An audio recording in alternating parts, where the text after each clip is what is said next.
Mr. Toastmaster, fellow guests. Benjamin Franklin once wrote, "In this world, nothing can be said to be certain except death and taxes." So it's March, we're in the middle of tax season. Most of us are probably pulling our hairs to do our tax returns. We're patiently waiting for our W-2s in the mail.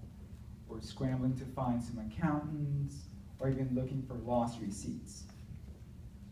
But why do we have all this stress and anxiety about our taxes? It's probably because the IRS imposes a level of power through tax liens or possibly through fines. As a volunteer tax preparer the last couple of years, I've had first-hand experience in helping lower-income families file their taxes. And I've been able to relate to their anxiety, and I've been able to capture some misconceptions that I wanted to clear up with you guys for this upcoming tax season. Number one, your tax refund amount is not like the Wheel of Fortune.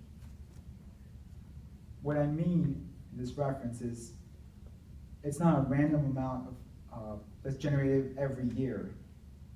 Your tax refund is more of an overpayment of your taxes. A lot of times I have families come in and question, oh, last year I received $5,000, why not this year? It's because your tax situation might have changed, you might claim one less dependent and so forth. It's not because the IRS decided to impose a lower refund on you or whatnot. Number two, the tax man will follow you to the afterlife. And what I mean is, even if you die this year, you still have to file a tax return. In this way, you would either have to have a representative file your taxes for you, or even have a family member or anyone that inherited your property file taxes. There's also possible amount of state taxes that could apply. So for instance, if your father had a small business and suddenly passed away, either a personal representative of the decedent, or perhaps you would have to file taxes for him. Number three, the cost of your tax return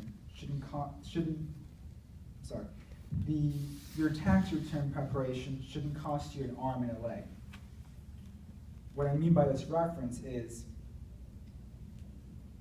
you typically see examples and ads on TV that guarantee the maximum refund that would beat other competitors, or that would possibly exempt you from audits.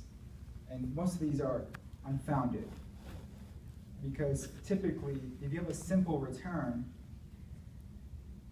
there's no need to expend on a high-valued accountant to do your taxes.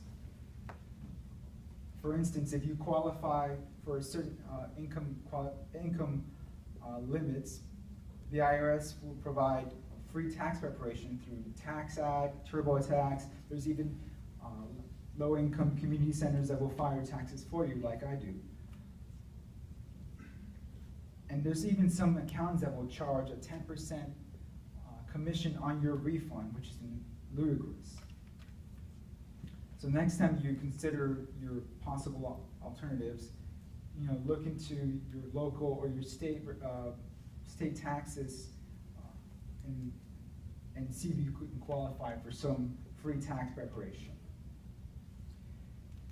Number four, probably the most important, cash is king except when you're filing taxes.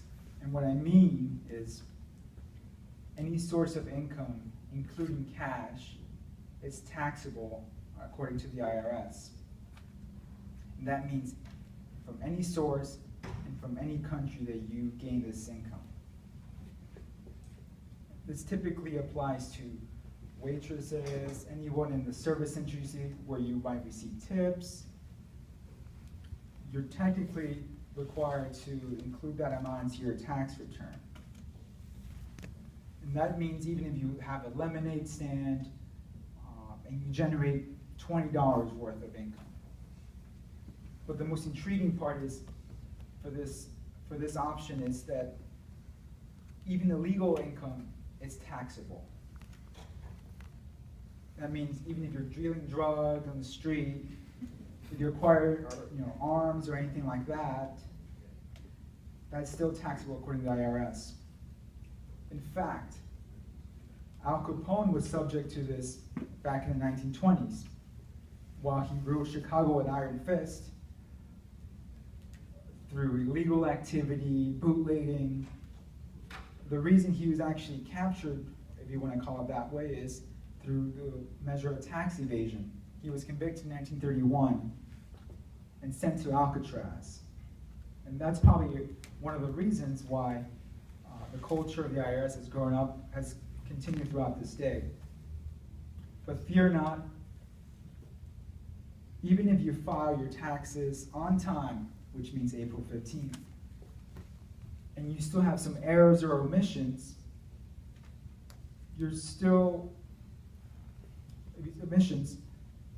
you have 3 years, the IRS has 3 years to wait until they can conduct an audit. So in this case, let me just retry. If you file your taxes on time, the IRS only has 3 years to conduct an audit of you. That means any omissions, maybe you misrepresent some income. However, 3 years is a lot of time to wait for the taxman to come knocking on your door. Thank you.